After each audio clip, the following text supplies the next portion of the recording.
বিশ্বকে বদলাতে প্রচলিত ব্যবস্থা পরিবর্তনের আহ্বান প্রধান উপদেষ্টা ডক্টর ইউনূসের। তরুণদের উদ্যোক্তা হওয়ার পরামর্শ।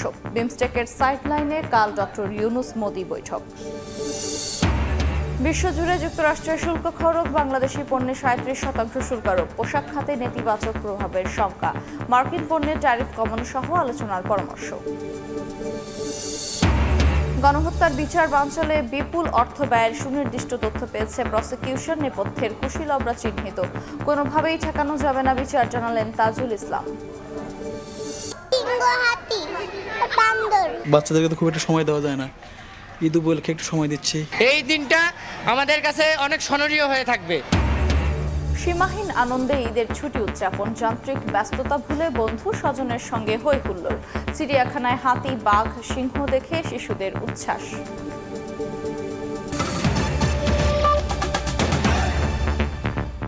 সময় সংবাদের সঙ্গে আছে আমি আফরোজা মৌটুসী। প্রচলিত পদ্ধতিতে বিশ্ব বদলানো সম্ভব নয় মন্তব্য করে পদ্ধতি বদলানোর আহ্বান জানিয়েছেন প্রধান উপদেষ্টা ডক্টর মোহাম্মদ ইউনূস।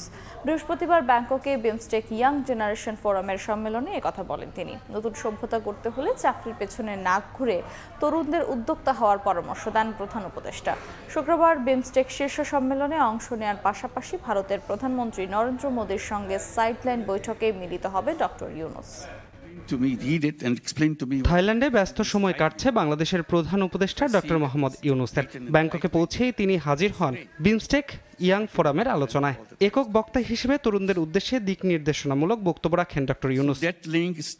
সম্মেলনের দ্বিতীয় দিন মূল ইভেন্টের কোনো কর্মসূচি না থাকলেও থাই সরকারের বিশেষ অনুরোধে এই সেশনে অংশ নেন প্রধান উপদেষ্টা। বক্তব্যের শুরুতেই তিনি নতুন ভবিষ্যতের স্বপ্ন দেখান, বলেন প্রচলিত পদ্ধতিতে বিশ্ব বদলানো সম্ভব নয়, তাই পদ্ধতি পরিবর্তনের জন্য তরুণদের এগিয়ে আসার আহ্বান তার। The whole problem is created by the way we structured the civilization for ourselves. Unless we redesign it, we are stuck and we are finished. So that's the world we see. We have the alternative. It's not that it's a kind of terrible thing. It's not a terrible thing. Simply become aware. June of 19. এ সময় তিনি তরুণদের চাকরি না করে উদ্যোক্তা হওয়ার আহ্বান জানান। বলেন নতুন সভ্যতা গড়তে হলে সামাজিক উদ্যোক্তা হতে হবে। You are born as an entrepreneur. So I bring the entrepreneurship at the center. Every child has to grow up as an entrepreneur. Our schooling, our education system change itself. You teach young people to become an entrepreneur, not to become a job seeker. এর আগে বিমস্টেক সম্মেলনের দ্বিতীয় দিন বৃহস্পতিবার স্থানীয় সময় দুপুর 1টার দিকে সুবর্ণভূমি বিমানবন্দরে পৌঁছান প্রধান উপদেষ্টা। এ সময় তাকে অভ্যর্থনা জানান থাইল্যান্ডের ঊর্ধ্বতন কর্মকর্তারা। সম্মেলনের শেষ দিন শুক্রবার ভারতের প্রধানমন্ত্রী নরেন্দ্র মোদীর সঙ্গে স্থানীয় সময় বিকেলে দ্বিপক্ষীয় বৈঠকে অংশ নেবেন ডক্টর মোহাম্মদ ইউনূস। একই দিনে সম্মেলনের মূল ইভেন্টে দুটি চুক্তি স্বাক্ষরে অংশ নেবেন সরকার প্রধান। ধ্রুব ব্যানার্জি, সময় সংবাদ। বিমস্টেক সম্মেলনের আরও তথ্য জানাতে এই মুহূর্তে ব্যাংকক থেকে সরাসরি যুক্ত হচ্ছেন রিপোর্টার নাজমুস সালেহি। যাচ্ছি তার কাছে। আজকে বাংলাদেশের প্রধান উপদেষ্টা ডক্টর মোহাম্মদ ইউনূস যে ইভেন্টে অংশ নিয়েছিলেন সেটি আসলে বিমস্টেক সম্মেলনের কোনো মূল ইভেন্ট নয়। এটি হচ্ছে থাই সরকারের বিশেষ অনুরোধে তিনি তরুণদের উদ্দেশ্যে দিক নির্দেশনামূলক বক্তব্য দিয়েছেন এই আইকন সিয়ামের যেই থিয়েটার হল সেখানে তিনি মূলত বলেছেন যে তরুণদেরকে বিশ্ব বদলাতে হলে তাদেরকেই এগিয়ে আসতে হবে এবং সেই এগিয়ে আসাটা এমন হতে হবে যাতে প্রচলিত যে ধ্যান ধারণা এবং যে পদ্ধতি তা যেন ভেঙে দেওয়া যায়। অর্থাৎ প্রচলিত যে সিস্টেম, যে পদ্ধতিতে বিশ্ব পরিচালিত হচ্ছে সেই প্রচলিত সিস্টেমে আসলে বিশ্বকে পরিবর্তন করা সম্ভব নয়, যে জন্য আসলে নতুনভাবে এগিয়ে আসতে হবে, যার দায়িত্ব তরুণদেরকে নিতে হবে। তিনি উৎসাহমূলকভাবে এরকম বক্তব্যে তিনি বলেছেন। পাশাপাশি তিনি বলেছেন যে তরুণদেরকে আসলে উদ্যোক্তা হতে হবে, চাকরির পিছনে না ঘুরে। অর্থাৎ তিনি বলছেন যে একজন মানুষকে শুধুমাত্র টাকার পিছনে ছুটলেই হবে না, তার ব্যবসাটা এমন হতে হবে যাতে সেই ব্যবসা সমাজকে উন্নত করতে পারে এবং সমাজের আসলে কাজে লাগে। তরুণদের উদ্দেশ্যে তিনি সেই বক্তব্য দিয়েছেন। তবে বিমস্টেক সম্মেলন যেহেতু বে অফ বেঙ্গলে গড়ে ওঠা 7টি দেশের সদস্যদের আঞ্চলিক স্বার্থ সংশ্লিষ্ট জোট, কিন্তু সেটি আসলে এখন আর সে পর্যায়ে নেই অন্তত ভারত এবং বাংলাদেশের বিষয়টিতে যে দ্বিপক্ষীয় বৈঠক সম্মেলনের তৃতীয় দিন শেষ দিন শুক্রবার বাংলাদেশের প্রধান উপদেষ্টা ডক্টর মোহাম্মদ ইউনূস এবং ভারতের প্রধানমন্ত্রী নরেন্দ্র মোদীর সঙ্গে যে বৈঠকটি হবে সেটি এখন বেশ আলোচনার সঙ্গে আসলে গুরুত্ব পাচ্ছে এবারের বিমস্টেক সম্মেলনের দ্বিতীয় দিনে। সবার আসলে চোখ বা জানার আগ্রহ সেদিকেই, সবাই আসলে বুঝতে চাচ্ছেন যে ভারত এবং বাংলাদেশের মধ্যে সম্প্রতি যে চলমান সম্পর্কের টানাপোড়েন তা আসলে এটা দিয়ে হয়তোবা কিছুটা রিকভার করা যাবে অথবা উন্নতির দিকে যাবে। যদিও বাংলাদেশ এবং ভারতের পক্ষ থেকে বলা হচ্ছে যে দ্বিপক্ষীয় বৈঠক বলতে আসলে অফিসিয়ালি যেটাকে বোঝায় সেটা আসলে কি কি বিষয়ে আলাপ আলোচনা করা হবে তার একটা হোম গ্রাউন্ড বা তারা হচ্ছে নোট নিয়ে আসেন বা সেটিকে তারা হোমওয়ার্ক করে আসেন। কিন্তু একেবারে শর্ট টাইমের মধ্যে সেটি আসলে গতকাল বিকেলবেলা যেহেতু এটি ফাইনাল হয়েছে বা চূড়ান্ত হয়েছে যে ভারতের প্রধানমন্ত্রীর সঙ্গে বাংলাদেশের প্রধান উপদেষ্টা নরেন্দ্র মোদীর সেই বৈঠকটি হচ্ছে, সুতরাং উভয় দেশ আসলে কেউ সেটির যে হোমওয়ার্ক সেটি আসলে করে উঠতে পারেননি বা তাদের আসলে সেই ধরনের প্রস্তুতি নেই। তারপরেও আসলে দেখা হবে, তাদের মধ্যে কথা হবে, কিছু সময় তারা একে অপরকে সময় দিবেন, শুভেচ্ছা বিনিময় হবে, এর মধ্য দিয়ে সম্পর্ক উন্নয়নের যে প্রাথমিক স্টেপ সেটি অন্তত শুরু হবে বলে আসলে যারা এখানে ডেলিগেট তারা আসলে মনে করছেন। 5 আগস্ট গত বছর শেখ হাসিনা সরকারের পতনের পর যিনি দিল্লিতে আশ্রয় নিয়েছেন, ভারত তাকে আশ্রয় দিয়ে রেখেছে। এরপরে বাংলাদেশের তরফ থেকে নানা চিঠি দিয়ে শেখ হাসিনাকে ফেরত চাওয়া হয়েছে সাবেক প্রধানমন্ত্রী, কিন্তু এখনও সেই ব্যাপারে কোনো সাড়া মেলেনি। আমি জানিয়ে রাখতে চাই যে ভারত বাংলাদেশ রেল যোগাযোগ যাত্রী পরিবহনের ক্ষেত্রে সেটিও কিন্তু বন্ধ রয়েছে 5 তারিখের পরে। পাশাপাশি হচ্ছে যে ভারতের যে সমস্ত টাকা বিনিয়োগ করা রয়েছে বাংলাদেশের রেলের প্রজেক্টে সেগুলো থেকে কিন্তু ভারত সরে যাচ্ছে। সুতরাং বোঝাই যায় যে ভারত এবং বাংলাদেশের সম্পর্ক গত 8-9 মাসে অনেকটাই অবনতি ঘটেছে। সেই অবনতির সম্পর্কে আগামীকাল অর্থাৎ শুক্রবারে যদি দ্বিপক্ষীয় বৈঠক হয় সেখান থেকে আসলে আশানুরূপ যদি সাড়া উভয়ের পক্ষ থেকে আসে তাহলে কিছুটা হলেও সেই সম্পর্কের উন্নয়ন ঘটবে এমনটাই আশা করছে সবাই। এই ছিল আমার কাছে বিমস্টেক সম্মেলনের দ্বিতীয় দিনের সর্বশেষ খবর। সরাসরি যুক্ত ছিলাম থাইল্যান্ডের ব্যাংককে। অন্য প্রসঙ্গ, বিশ্বজুড়ে নেমে এলো যুক্তরাষ্ট্রের শুল্ক খরচ। বাংলাদেশি পণ্যের উপর 37% শুল্ক আরোপ করেছেন মার্কিন প্রেসিডেন্ট ডোনাল্ড ট্রাম্প। এছাড়া ভারত, চীন সহ 185টি দেশ ও অঞ্চলের পণ্যে ট্যারিফ বাড়ানো হয়। ট্রাম্পের এই সিদ্ধান্তকে বাণিজ্য যুদ্ধ আখ্যা দিয়ে তীব্র সমালোচনা করেছেন বিশ্ব নেতারা। স্থানীয় সময় বুধবার হোয়াইট হাউসে সংবাদ সম্মেলনে নতুন করে শুল্ক আরোপের ঘোষণা দেন মার্কিন প্রেসিডেন্ট ডোনাল্ড ট্রাম্প। এদিন 185টি দেশ ও অঞ্চলের উপর শুল্ক আরোপ করেন তিনি। ট্রাম্পের এই সিদ্ধান্তে বাংলাদেশি পণ্যের উপর শুল্ক বাড়িয়ে 37% করা হয়েছে। বাংলাদেশ বাদেও ভারতের পণ্যের উপর 26, পাকিস্তান 29, চীনা পণ্যে 34, শ্রীলঙ্কা 44, মিয়ানমার 44, ভিয়েতনামের পণ্যে 46% শুল্ক আরোপ করেন ট্রাম্প। এশিয়ায় যুক্তরাষ্ট্রের মিত্র দেশগুলোর বিরুদ্ধেও ব্যবস্থা নিয়েছেন মার্কিন প্রেসিডেন্ট।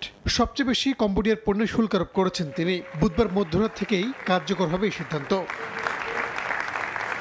এশিয়া ছাড়াও ইউরোপীয় ইউনিয়ন ও ইউরোপের বিভিন্ন দেশের উপর শুল্ক আরোপ করেছে যুক্তরাষ্ট্র। পাশাপাশি মধ্যপ্রাচ্যের সবচেয়ে মিত্র হিসেবে পরিচিত ইসরায়েলের পণ্যেও শুল্ক আরোপ করেন তিনি। বাদ যায়নি আফ্রিকা ও ওশেনিয়া মহাদেশের দেশও। তালিকায় দেখা যায় বেশিরভাগ দেশ যুক্তরাষ্ট্রের পণ্যের উপর যে হারে শুল্ক আরোপ করেছে, পাল্টা ব্যবস্থা হিসেবে ট্যারিফ বাড়িয়ে তার অর্ধেক করেছে ট্রাম্প প্রশাসন। ট্রাম্পের শুল্ক আরোপের পর থেকেই প্রতিক্রিয়া জানাতে থাকেন বিশ্ব নেতারা। পাল্টা ব্যবস্থার ঘোষণা দিয়েছেন কানাডার প্রধানমন্ত্রী। মার্কিন শুল্ক আরোপকে অত্যন্ত দুঃখজনক বলছে জাপান। এছাড়াও বিভিন্ন দেশ ও জোটের নেতারা শুল্ক আরোপের সমালোচনার পাশাপাশি পদক্ষেপের ঘোষণা দিয়েছেন। রাহানুল রানা, সময় সংবাদ। এদিকে যুক্তরাষ্ট্রের সিদ্ধান্তে বড় ধরনের রফতানি বিপর্যয়ের শঙ্কা করছেন তৈরি পোশাক রপ্তানিকারকরা। পরিস্থিতি সামাল দিতে মার্কিন পণ্যের শুল্ক কমানো সহ ওয়াশিংটনের সঙ্গে দ্রুত আলোচনার পরামর্শ দিচ্ছেন অর্থনীতিবিদরা। এরই মধ্যে মার্কিন পণ্যে আরোপিত শুল্ক হার পুনর্বিবেচনা করার কথা জানিয়েছেন প্রেস সচিব শফিকুল আলম। স্থানীয় সময় বুধবার হোয়াইট হাউসে সংবাদ সম্মেলনে নতুন করে শুল্ক আরোপের ঘোষণা দেন মার্কিন প্রেসিডেন্ট ডোনাল্ড ট্রাম্প। এ সময় বাংলাদেশি পণ্যের ওপর শুল্ক বাড়িয়ে 37% করেন তিনি, যা আগে ছিল 15%। বাংলাদেশি তৈরি পোশাক রপ্তানির দ্বিতীয় শীর্ষ গন্তব্য মার্কিন যুক্তরাষ্ট্রের এমন কঠোর সিদ্ধান্তে অনেক কারখানা বন্ধের আশঙ্কা করছেন উদ্যোক্তারা। প্রাথমিক যে ঝড়টা আসবে সেই ঝড়ে যে আমাদের আসলে কতগুলো ফ্যাক্টরি ভেঙে পড়বে, কতগুলো ফ্যাক্টরি যে সেই চাপটাকে সহ্য করতে পারবে, এটা কিন্তু সরকারের নীতি সহায়তার উপরে নির্ভর করবে। সরকার যদি নাকি এটাকে ওই কিছু হবে না ভেবে বসে থাকে, তাহলে কিন্তু অনেকগুলা আমাদের এই ফ্যাক্টরিগুলা কিন্তু এই ঝড়টা সামলাতে পারবে না। নতুন শুল্ক যুদ্ধে মার্কিন বাজারে বাংলাদেশি তৈরি পোশাকের প্রতিদ্বন্দ্বী দেশ ভারতে 26, চীনে 34% শুল্ক আরোপ করা হয়েছে। এতে যেমন বাংলাদেশে চীনা বিনিয়োগ কমার আশঙ্কা তৈরি হয়েছে, তেমনি ভারত পাবে বিশেষ সুবিধা। এই অবস্থায় যুক্তরাষ্ট্রের পণ্যে আরোপ করা শুল্ক কমানো ও টিকফা চুক্তি সামনে রেখে সরকারকে বহুমুখী পদক্ষেপ নেওয়ার পরামর্শ অর্থনীতিবিদদের। বাংলাদেশের সঙ্গে যেহেতু মার্কিন যুক্তরাষ্ট্রের টিকফা চুক্তি রয়েছে, সুতরাং সেই চুক্তির আলোকে বাংলাদেশে এই মুহূর্তে অগ্রসর হতে হবে। বাংলাদেশের পক্ষ থেকে মার্কিন যুক্তরাষ্ট্রের বাণিজ্য মন্ত্রণালয়ের সঙ্গে খুব দ্রুত যোগাযোগ করতে হবে, যাতে একটা বৈঠক অনুষ্ঠান করা যায়। কিন্তু একটা সমস্যা হচ্ছে যে এই যে শুল্ক, সেটি কিন্তু সরাসরি হোয়াইট হাউস থেকে ইম্পোজ করা হয়েছে। তার মানে হলো যে হোয়াইট হাউসের সঙ্গে আমাদের প্রথমে যোগাযোগ করতে পারলে সেটি ভালো, তার কারণ ট্রাম্প নিজে এই যে শুল্কতে স্বাক্ষর করেছেন। এদিকে বৃহস্পতিবার সকালে এক ফেসবুক পোস্টের মাধ্যমে মার্কিন পণ্য আমদানিতে আরোপিত শুল্ক হার পুনর্বিবেচনা করার কথা জানান প্রধান উপদেষ্টার প্রেস সচিব শফিকুল আলম। MS আরিফিন, সময় সংবাদ, ঢাকা। গণহত্যার বিচার বানচালের ষড়যন্ত্র ও পতিত স্বৈরাচারীর দোসরদের মোটা অঙ্কের বিনিয়োগের সুনির্দিষ্ট তথ্য পেয়েছে ট্রাইব্যুনালের প্রসিকিউশন। এমনকি নেপথ্যের কুশীলবদেরও চিহ্নিত করা হয়েছে বলে জানিয়েছেন chief prosecutor advocate Tajul Islam. বলেন, যত ষড়যন্ত্রই হোক, বিচার ঠেকানো যাবে না। বিচারের প্রতি ধাপে চমক থাকবে বলেও জানান চিফ প্রসিকিউটর। আফজাল হোসেনের রিপোর্টে বিস্তারিত। আগামী মাস থেকে জুলাই আগস্টের গণহত্যার মামলার আনুষ্ঠানিক বিচার শুরুর প্রস্তুতি চলছে। দুটি মামলার তদন্ত শেষ হয়েছে। শেখ হাসিনা সহ আরও অন্তত 5টি মামলার তদন্ত চূড়ান্ত পর্যায়ে রয়েছে। এই পর্যায়ে এসে ট্রাইব্যুনালের বিচারকে প্রশ্নবিদ্ধ করতে নানা ষড়যন্ত্রের তথ্য পাচ্ছে আন্তর্জাতিক অপরাধ ট্রাইব্যুনালের প্রসিকিউশন। গ্রেফতারি পরোয়ানা জারির পর আসামির কাছে তথ্য পাচার, ট্রাইব্যুনালের প্রসিকিউশনকে জড়িয়ে নানা গুজব ছড়ানো এবং বিভিন্ন সংস্থার অসহযোগিতার বিষয়টি খতিয়ে দেখছেন প্রসিকিউশন বিভাগ। চিফ প্রসিকিউটর বলছেন, বিচার বিতর্কিত ও বানচাল করতে মোটা অঙ্কের বিনিয়োগ ও ষড়যন্ত্রের সুনির্দিষ্ট তথ্য পেয়েছেন তারা। চিহ্নিত করা হয়েছে নেপথ্যের কারিগরদের। আমরা সুনির্দিষ্টভাবে তথ্য পেয়েছি এই আসামিরা এবং পতিত স্বৈরাচারের যারা দোসর, তারা বুঝতে যখন পেরেছে যে তাদের বিচার এখন অনিবার্য, তখন তারা নানান ষড়যন্ত্র করেছে। তারা ট্রাইব্যুনালকে বিতর্কিত করা, জনসম্মুখে হেয় করার জন্য নানান ধরনের গাল গল্প সাজিয়ে ট্রাইব্যুনালকে বিতর্কিত করার প্রচেষ্টা তারা নিয়েছে, প্রজেক্ট তারা নিয়েছে। এজন্য তারা বিনিয়োগও করেছেন। তাজুল ইসলাম বলেন, বিচারের প্রতিটি ধাপে থাকবে চমক। কোনো শক্তিই ট্রাইব্যুনালকে প্রশ্নবিদ্ধ করতে পারবে না। অনেক ধরনের চমক থাকবে, কিন্তু আসলে কি কাজ আমরা করেছি এক্স্যাক্টলি, এটাও আমাদের একটা বড় বিষয়। যে আমরা কিছু বলছি না মানে মানুষ মনে করছে যে আমরা কোনো কাজ করি নাই। এখানে এই ট্রাইব্যুনালের এভিডেন্সগুলো পুরোপুরি সত্যের উপরে প্রতিষ্ঠিত। আমরা এই সত্যের মাধ্যমেই প্রত্যেক আসামির দায়বদ্ধতা কোর্টের মধ্যে প্রমাণ করব। সুতরাং এই সমস্ত কাজ করে আমাদেরকে থামানো যাবে না। বিচার শেষ না হওয়া পর্যন্ত প্রসিকিউশন তদন্ত সংস্থার উপর আস্থা রাখতে এবং পাশে থাকতে মামলার সাক্ষী, শহীদ ও আহতদের পরিবারের প্রতি আহ্বান জানিয়েছেন চিফ প্রসিকিউটর। আফজাল হোসেন, সময় সংবাদ, ঢাকা।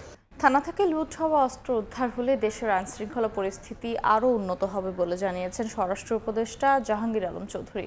দুপুরে রাঙামাটিতে মতবিনিময় সভা শেষে সাংবাদিকদের প্রশ্নের জবাবে তিনি একথা বলেন। এ সময় দেশের বিভিন্ন স্থানে চাঁদাবাজি বন্ধে আইনশৃঙ্খলা বাহিনী তৎপর রয়েছে বলে জানান তিনি। আপনারা জানেন 5ই অগাস্টের সময় আমাদের অনেক প্লেনের থেকে অনেক থানা লুট হয়ে গেছে। সব হাতিয়ারগুলি আমাদের কিন্তু এখন উদ্ধার হয়নি। এই হাতিয়ারগুলি কিন্তু উদ্ধার হয়ে গেলে সমস্যাটা অনেকটা সমাধান। চাঁদাবাজি বন্ধের ব্যাপারে আইন শৃঙ্খলা বাহিনীর কাছে কঠোর নির্দেশ দেওয়া হয়েছে। কোনো চাঁদাবাজি ছাড় দেওয়া হবে না। এখানে কোনো অবস্থায় কোনো রকমে এই দুর্নীতি টলারেট করা হবে।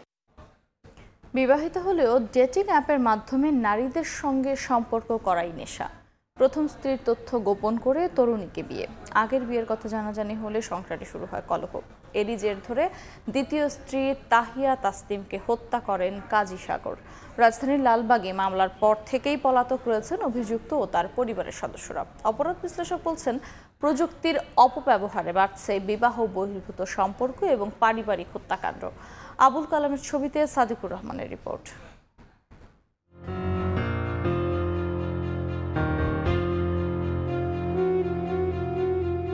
বছর দুয়েক আগে তাহিয়া তাসনিমের সঙ্গে ফেসবুকে পরিচয়। প্রথম স্ত্রীর তথ্য গোপন করে এই তরুণীর সঙ্গে সম্পর্ক গড়ে তোলেন স্বর্ণ ব্যবসায়ীর ছেলে কাজী সাগর। রাজধানীর লালবাগ এলাকার বাসিন্দা দুজনেই। গত বছরের এপ্রিলে বিয়ে করেন তারা। আগের বিয়ের কথা জানার পর সাগরের সঙ্গে দাম্পত্য কলহ শুরু হয় তাহিয়ার।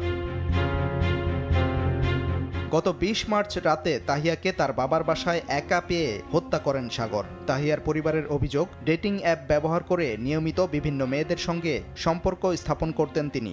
ওর মুখটা মাইরা থেতলাইয়া নাক মুখ একসাইড কালো কইরা চোখে রক্ত এসে গেছে। কি যে বিভৎস অবস্থা! কার কাছে বিচার চাবো, কার কাছে?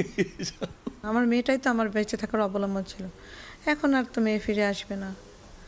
এখন আমি চাই শুধু সুষ্ঠু বিচার। এই ঘটনায় আসামি করে হত্যা মামলা করেন তাহিয়ার বাবা। এরপর থেকে পলাতক রয়েছেন অভিযুক্ত ও তার পরিবারের সদস্যরা। নাই তা যা 2-3 দিন ধরে না। 2-3 দিন ধরে নাই। ওর ফ্যামিলির কেউ আছে? পরিবারে কেউ নাই। মামলা রেকর্ড করে তদন্ত চলমান। পোস্টমর্টম রিপোর্ট পাওয়ার পরে এবং আরো বিস্তারিত ইনভেস্টিগেশনে এটা জানা যাবে। আমরা আসামি ধরার জন্য চেষ্টা করতেছি। অপরাধ বিশ্লেষক বলছেন, ডেটিং অ্যাপের কারণে বিবাহ বহির্ভূত সম্পর্ক বাড়ছে, আর এ থেকে পারিবারিক কলহ এমনকি হত্যাকাণ্ড ঘটছে। এই অ্যাপসের মাধ্যমে নারী বা পুরুষের সাথে অন্য নারী বা পুরুষের বিবাহ বহির্ভূত সম্পর্ক আছে, সেটি যখন তার স্ত্রী বা স্বামী জেনে যাচ্ছে এবং সেক্ষেত্রে সাক্ষী না রাখার জন্য তাকে হত্যা করছে। রাষ্ট্রীয় পর্যায় থেকে এই অ্যাপসগুলো বন্ধ করার জন্য যেরকম উদ্যোগ গ্রহণ করা প্রয়োজন। পরিসংখ্যান অনুযায়ী গত ফেব্রুয়ারিতে সারা দেশে খুন হয়েছে 498 জন। এর মধ্যে পারিবারিক ও সামাজিক সহিংসতায় প্রাণ হারিয়েছেন 54 জন। সাদিকুর রহমান, সময় সংবাদ, ঢাকা। ঈদের চতুর্থ দিনও আনন্দ উচ্ছ্বাস নিয়ে ঈদ উদযাপন করছেন নগরবাসী। মা বাবার হাত ধরে গুটি গুটি পায়ে বাঘ, সিংহ দেখতে চিড়িয়াখানায় আসে ছোট্ট সোনামণিরা। ড্রিম হলিডে পার্কে সমান তালে নাচে গানে মাতোয়ারা বিনোদন প্রেমীরা। লম্বা ছুটি থাকায় প্রকৃতির টানে পাহাড়ে পর্যটকের ঢল।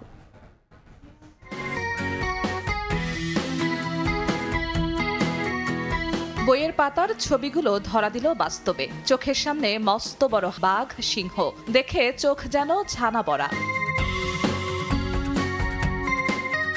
আমার বাঘ দেখে সব থেকে বেশি ভালো লাগছে। সিংহ, হাতি, বান্দর। এবং ভাল্লুক দেখছি। আমার জীবনের ফার্স্ট মিরপুর চিড়িয়াখানা আসতে পেরেছি। সন্তানকে আনন্দ দিতে এক চুলো কার্পণ্য নেই বাবা মায়ের। ঈদ আনন্দের মাঝেই পশু পাখির সঙ্গে পরিচয় করাতে তাই নিয়ে আসেন চিড়িয়াখানায়। নতুন নতুন প্রাণী দেখবে, সেগুলো সম্পর্কে একটু অভিজ্ঞতা হবে, এই জন্য আর কি নিয়ে আসা, বাচ্চাকে পরিচিত করা।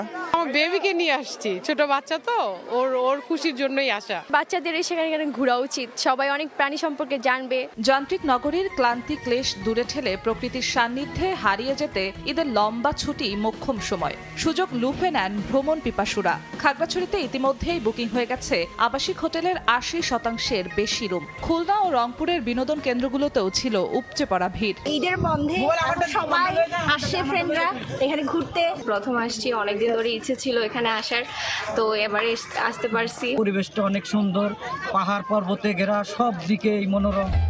চতুর্থ দিনেও নরসিংদীর ড্রিম হলিডে পার্ক ও কেরানীগঞ্জের ম্যাজিক আইল্যান্ডে গানের তালে তালে ওয়াটার কিংডমে গা ভাসিয়ে ঈদ উদযাপন করেন বিনোদন প্রেমীরা।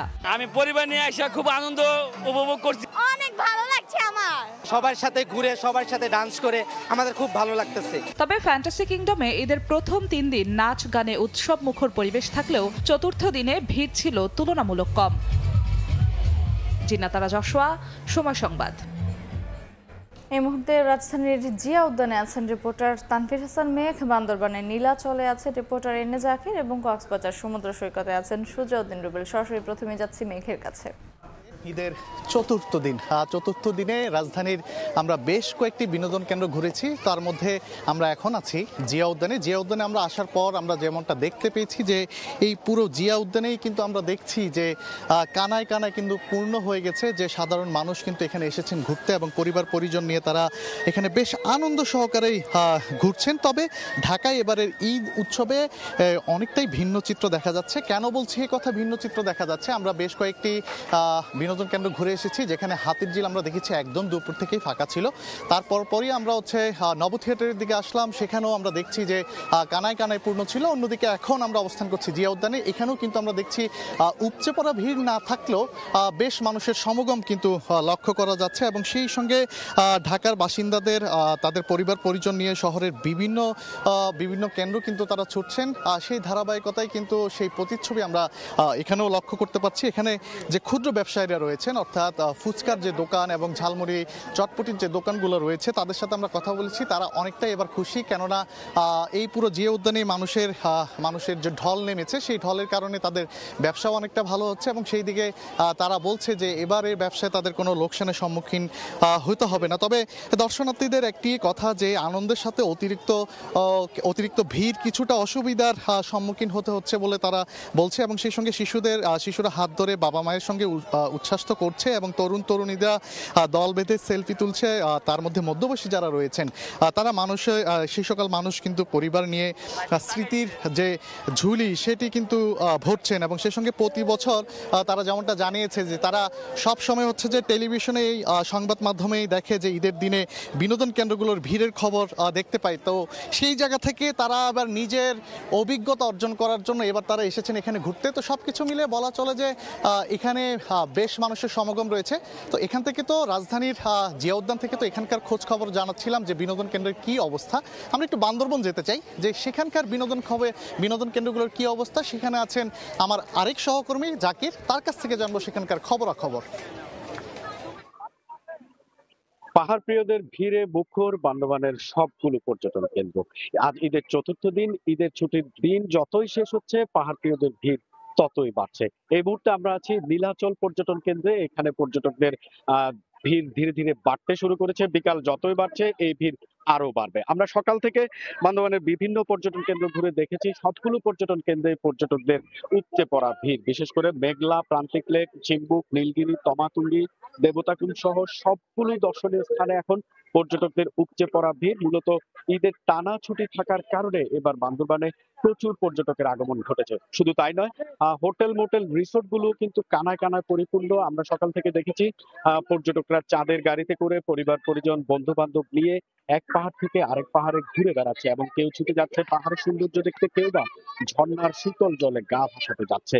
এক কথায় বলা চলে নগর জীবনের কর্মব্যস্ততা ভুলে ঈদের ছুটির অবকাশ যাপনে পর্যটকরা পাহাড় প্রিয়রা ছুটে এসেছেন বান্দরবানে এবং তারা ছুটে বেড়াচ্ছে পাহাড় থেকে পাহাড়ে এবং পরিবার পরিজন নিয়ে তারা সেই আনন্দ ঘন মুহূর্তগুলো ক্যামেরা বন্দি করছে।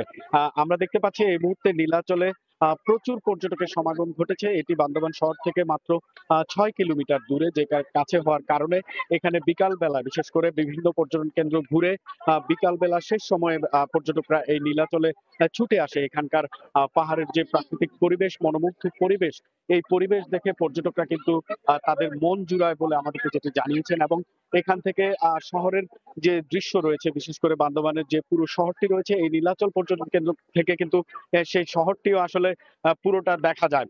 তো বলা চলে আমরা ব্যবসায়ীদের কাছ থেকে সাথেও কথা বলেছি, তারা আমাদেরকে যেটি জানিয়েছে আসলে এবারে টানা ছুটি থাকায় আগাম বুকিং হয়ে গিয়েছে তাদের হোটেলের সবগুলো রিসোর্টের বেশিরভাগ কক্ষ। অনেকেই কিন্তু রুম না পেয়ে ফেরতও চলে গেছে, এমনটাও ব্যবসায়ীরা আমাদেরকে জানিয়েছে। এবং পর্যটকদের নিরাপত্তায় কিন্তু এখানে টুরিস্ট পুলিশ, পাশাপাশি সাদা পোশাকধারী পুলিশ সহ নিরাপত্তা বাহিনীর সদস্যরা রয়েছেন। তো এই ছিল বান্দরবানের সবশেষ খবর। এখন আমরা চলে যাব কক্সবাজারে, সেখানে রয়েছে আমাদের সহকর্মী সুজাউদ্দিন রুবেল। পরিমাণ সেটি বেলা যতই বেড়েছে ততই বেড়েছে। এখন বিকেল, এই বিকেলেও কিন্তু আমরা লক্ষ্য করছি বিপুল সংখ্যক পর্যটক সমুদ্র সৈকতে রয়েছে, বিশেষ করে সাগর তীরে। তারা আনন্দ করছে, ছবি তুলছে অনেকে, আবার অনেকেই প্রিয়জনের হাত ধরে বালিয়াড়িতে হেঁটে যাচ্ছে, আবার অনেকে আমরা দেখতে পাচ্ছি ঘুরে উড়াচ্ছে। এভাবেই কিন্তু যারা দেশের দূর দূরান্ত থেকে এসেছে কক্সবাজারে তারা বেশ আনন্দ করছে, যেহেতু কক্সবাজারে বিশাল বালিয়াড়ি রয়েছে, পাশাপাশি সাগর রয়েছে। একদিকে যেমন গোসল করছে পর্যটকরা, ঠিক তেমনি বালিয়াড়িতে ঘুরে বা কক্সবাজার সমুদ্র সৈকত ছাড়াও অন্যান্য যে পর্যটন স্পটগুলো রয়েছে, হিমছড়ি, ইনানি, দরিয়ানগর থেকে শুরু করে পাতুয়াটেক, দীর্ঘ মেরিন ড্রাইভ, রামু বৌদ্ধবিহার, সব জায়গায় কিন্তু এখন বিপুল সংখ্যক পর্যটক।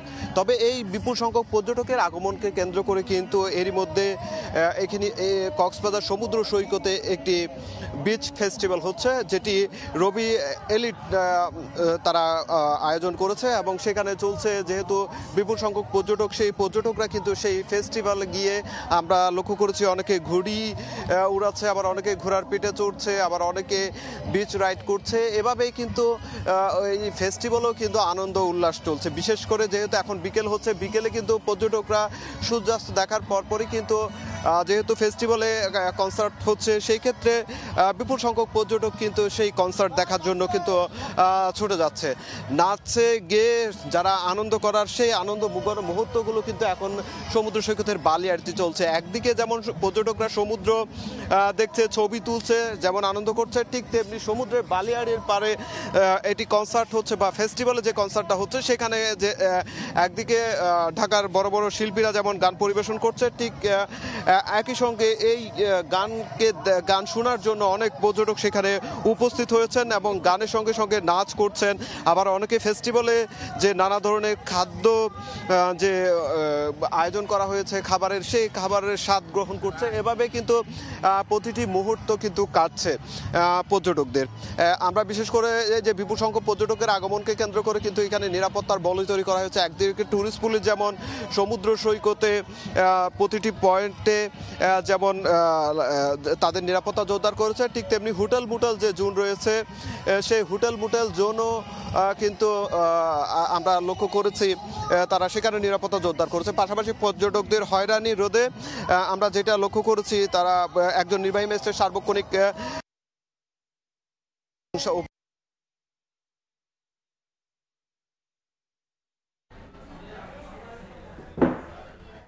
ঈদ আনন্দ উৎসবের খবর জানছিলাম কক্সবাজার, বান্দরবান ও রাজধানীর জিয়া উদ্যান থেকে।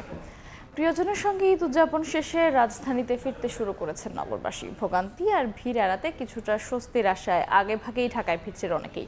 আবার অনেকেই লম্বা ছুটি হওয়ায় আপনজনের সঙ্গে আনন্দ ভাগাভাগি করতে ঈদের চতুর্থ দিনেও ঢাকা ছাড়ছেন। ঈদের আগে পরে গত কয়েকদিনের তুলনায় রাজধানীর কমলাপুর রেলওয়ে স্টেশনে বৃহস্পতিবার ঢাকামুখী মানুষের ভিড় দেখা যায় কিছুটা বেশি। শুক্র শনিবার ছুটি থাকলেও ভোগান্তি আর ভিড় এড়াতে আগেভাগেই ঢাকায় ফেরেন অনেকে। প্রিয়জনদের সঙ্গে ঈদ আনন্দ ভাগাভাগি শেষে ঢাকায় ফেরা মানুষের মধ্যে তাই স্বস্তির ছাপ। পরে ভিড় বেশি হবে, রবিবার থেকে সবার অফিস, এই জন্য একটু তাড়াতাড়ি আসে। ভিড়ের ভিতরে পড়তাম, বাচ্চা টাচ্চা আছে, ফ্যামিলি আছে, এই জন্য আমি একটু 2 দিন আগে চলে এসেছি। কাজের জন্য তাড়াতাড়ি চলে আসছি। নতুন উদ্যমে আবার কাজ শুরু করব, এটা ভালো লাগা কাজ করলো। মাঝখানে একটা রিফ্রেশ হয়ে আসলাম। যাত্রীর চাপ কমই ছিল, আমরা এসেছি স্বস্তিতে এসেছি। তবে ঈদের চতুর্থ দিনেও প্ল্যাটফর্মে অপেক্ষমান মানুষের ভিড় ছিল যথেষ্ট। লম্বা ছুটি হওয়ায় ঈদ আমেজে এখনো আপনজনের টানে ছুটছেন নগরবাসী। আনন্দ করব, খেলাধুলা করব, সবার সঙ্গে মজা করব। বাড়িতে গেলে ঈদের পরিপূর্ণ আনন্দটা পাবো। ঈদ তো শেষ, তারপরেও এখন ছুটি পাইছি, তার জন্য ঈদের আনন্দ করার জন্য যাচ্ছি। সবার সাথে একসাথে দেখা হবে, ঈদ করব, এই সব মিলে আর কি খুব বেশি এক্সাইটেড আছে। ঈদের আগে গেলে একটা অনেক ঝক্কি ঝামেলা থাকে, টানা এই হুট টুট ঝামেলার মধ্যে যাওয়ার যেতে একটু রিল্যাক্স মুডে যাওয়া আর কি। একই চিত্র দেখা গেল সড়ক পথেও। ঈদ উদযাপন শেষে কেউ কেউ যেমন ঢাকায় ফিরছেন, তেমনি ছুটি কাটাতে ভোগান্তিহীন যাত্রার আশা নিয়ে কাউন্টারে ভিড় করছেন অনেকেই। ঈদের আগে সুযোগ পাই নাই, ছুটি আছে, এই কারণে একটু ঘুরে আসতে যাচ্ছি আর কি। কাজে ব্যস্ত ছিলাম, সময় করতে পারি নাই, এই জন্য ঈদের পরে যাচ্ছি। এদিকে দক্ষিণবঙ্গ সহ বিভিন্ন প্রান্ত থেকে লঞ্চ এসে ভিড়ছে সদরঘাট লঞ্চ টার্মিনালে। তেমন চাপ না থাকায় উচ্ছ্বসিত আগেভাগেই ঢাকায় ফেরা যাত্রীরা। ঝামেলাগুলো নেই, সবাই সবার মতো যেতে পারছে, আসতে পারছে। একদম মনে হয় নিউ একটা যাত্রা করলাম আর কি, খুবই ভালো লাগছে। ধারণা করা হচ্ছে শুক্র ও শনিবার সব পথেই বাড়বে ঢাকামুখী মানুষের চাপ।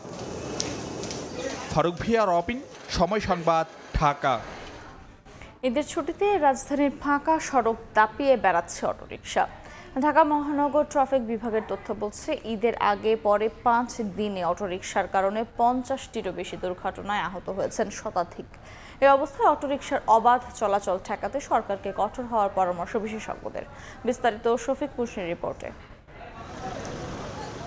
ফাঁকা ঢাকায় অটোরিকশার দাপট। ছোট বড় প্রতিটি সড়কেই বাধাহীনভাবে ছুটে চলছে 3 চাকার এই যান। 3 চাকার এই যানের গতির ঝড়ে বাড়ছে দুর্ঘটনার ঝুঁকি।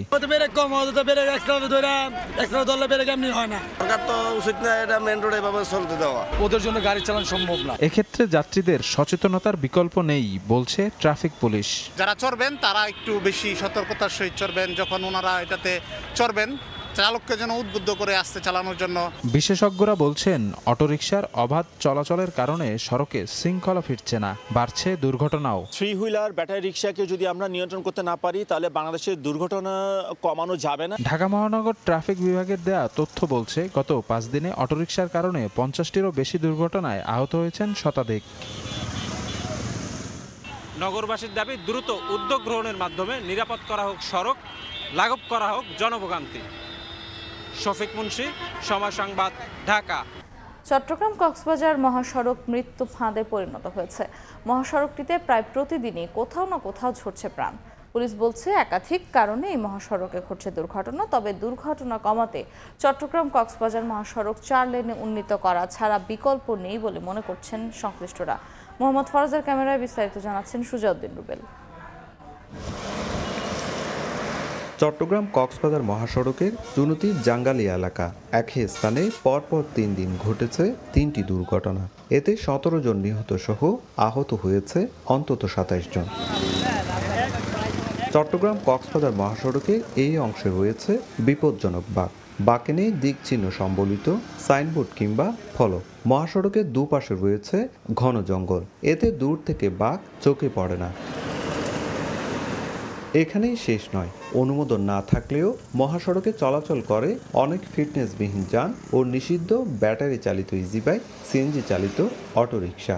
এছাড়া মহাসড়কে রয়েছে বড় বড় খাত, যার কারণে একের পর এক ঘটছে দুর্ঘটনা। রাস্তাটা একটু 1 বাই 1 করা দরকার। তারপর প্রশাসনিকভাবে একটু অটোরিকশা, সিএনজি এগুলোতে নিয়ন্ত্রণ করা দরকার। কেউ ইগল, কেউ এলাইন, বিভিন্ন ছোট ছোট নাম ব্যবহার করে তারা ব্যবসা পায়দে উঠতেছে, কিন্তু মানুষের কোনো নিরাপত্তা নেই এখানে। চট্টগ্রাম কক্সবাজার মহাসড়কে যে পরিমাণ আপনার গাড়ি চলাচল করে, এটা চাইয়ে দ্বিগুণ রাস্তা হতে হবে। এদিকে চট্টগ্রাম কক্সবাজার মহাসড়কটি প্রশস্ত করার একটি প্রকল্প রয়েছে বলে জানায় সড়ক ও জনপথ বিভাগ। এটা অলরেডি জায়গা স্টাডি করতেছে। আমার জানা মতো এটা সেপ্টেম্বরে শেষ হবে। স্টেক হোল্ডার মিটিংও অলরেডি হয়ে গেছে। চট্টগ্রাম কক্সবাজার 150 কিলোমিটার দূরত্বে এই মহাসড়কে প্রতিদিনই চলাচল করছে 20,000-এর বেশি যানবাহন। সুজাউদ্দিন রুবেল, সময় সংবাদ, চট্টগ্রাম। সময় সংবাদে আরও থাকছে। বিশ্বকাপ বাছাইয়ের কঠিন সমীকরণ মেলাতে পাকিস্তান গেল বাংলাদেশ নারী ক্রিকেট দল। ভারতের টিকিট নিশ্চিত করতে বদ্ধপরিকর টাইগ্রেসরা।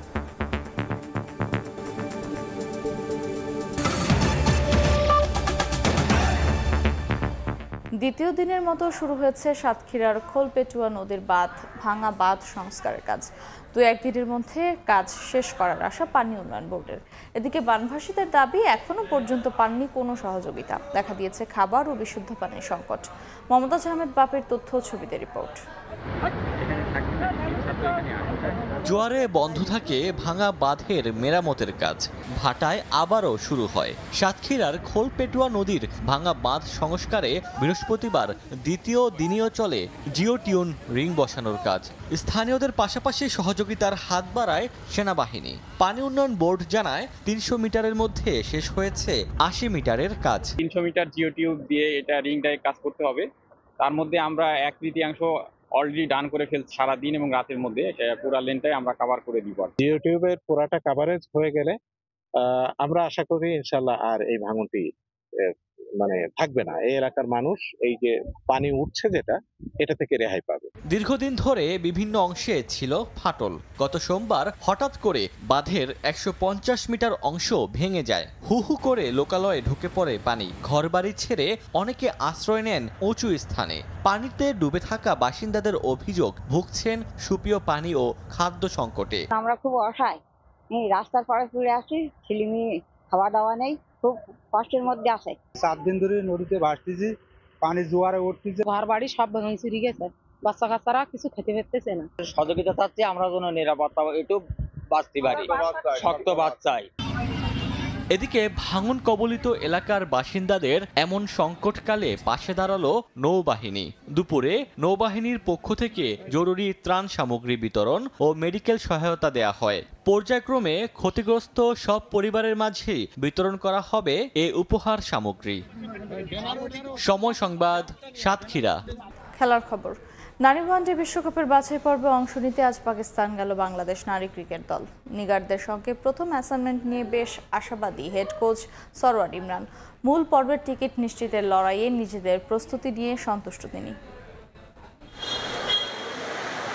টাইগারদের সঙ্গে কাজ করার অভিজ্ঞতা দীর্ঘদিনের। 2000 সালে বাংলাদেশের প্রথম টেস্ট ম্যাচের হেড কোচের দায়িত্বে ছিলেন তিনি। দেশের অন্যতম সেরা কোচ মানা হয় সরওয়ার ইমরানকে। কদিন আগে ছিলেন অনূর্ধ্ব-19 নারী দলের দায়িত্বে। এবার সেই কোচ নিগারদের সঙ্গে যাচ্ছেন প্রথম অ্যাসাইনমেন্টে। বিশ্বকাপের মূল পর্বের টিকিট নিশ্চিতে এদিন পাকিস্তানের পথ ধরেছে বাংলাদেশ। সবার আগে বিমানবন্দরে হাজির কোচিং স্টাফের সদস্যরা। কঠিন মিশনের জন্য দলের সঙ্গে বিসিবি যুক্ত করেছে ডেভিড হ্যামকে। তার পরামর্শ আর সরওয়ার ইমরানের দীক্ষা নিয়ে দলও প্রস্তুতি নিয়েছে বেশ ভালোভাবে। দল নিয়ে বেশ আত্মবিশ্বাসী হেড কোচ। প্রস্তুতির একটা অংশ ছিল ঢাকা প্রিমিয়ার লিগটা সুন্দরভাবে শেষ হয়েছে এবং যে মেয়েগুলো পারফরমেন্স করছে তারাই টিমে আসছে এবং লাস্ট 8-10 দিন আমরা প্র্যাকটিস করেছি রোজার মধ্যে। ঈদের দিনও ছুটি ছিল না আমাদের। যথাসাধ্য আমরা চেষ্টা করেছি আমাদের প্রিপারেশনের জন্য। বিশ্বকাপ বাছাইয়ে বাংলাদেশকে খেলতে হবে মোট 5 ম্যাচ। লড়তে হবে থাইল্যান্ড, স্কটল্যান্ড, আয়ারল্যান্ডের বিপক্ষে। এছাড়া কঠিন পরীক্ষা দিতে হবে পাকিস্তান ও ওয়েস্ট ইন্ডিজের বিপক্ষে। তবে তা নিয়ে খুব বেশি চিন্তিত নন সরওয়ার ইমরান। পাকিস্তানের ব্যাটিং ফ্রেন্ডলি উইকেটের চ্যালেঞ্জ নিতে বোলারদেরও প্রস্তুত করেছেন ভালোভাবে। দুইটা স্ট্রং টিম আছে আমাদের সাথে, ওয়েস্ট ইন্ডিজ এবং পাকিস্তান, এবং অন্য দলগুলো আয়ারল্যান্ড এবং এদেরকেও ছোট করে দেখছি না। 5টা ম্যাচ আছে, আমরা 1 by 1 5টা ম্যাচই উইন করতে চাই। ব্যাটিং উইকেটে কীভাবে বোলিং করতে হবে, ব্যাটিং উইকেটে কীভাবে ব্যাটিং করতে হবে, স্ট্রাইক রেট কীরকম হবে, সব কিছু আমরা এইভাবে প্র্যাকটিস করেছি। পাকিস্তানে গিয়ে বেশ কয়েকটি প্র্যাকটিস সেশন করবে বাংলাদেশ।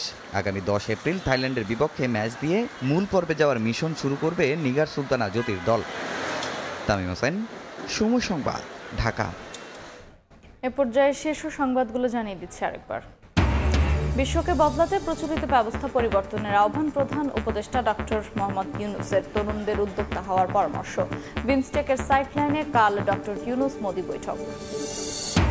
বিশ্বজুড়ে যুক্তরাষ্ট্রের শুল্ক খড়গ, বাংলাদেশি পণ্যের 37% শুল্ক আরোপ। পোশাক খাতে নেতিবাচক প্রভাবের শঙ্কা। মার্কিন পণ্যের ট্যারিফ কমানো সহ আলোচনার পরামর্শ। এই ছিল সময় সংবাদে। সঙ্গেই থাকুন সময়ের।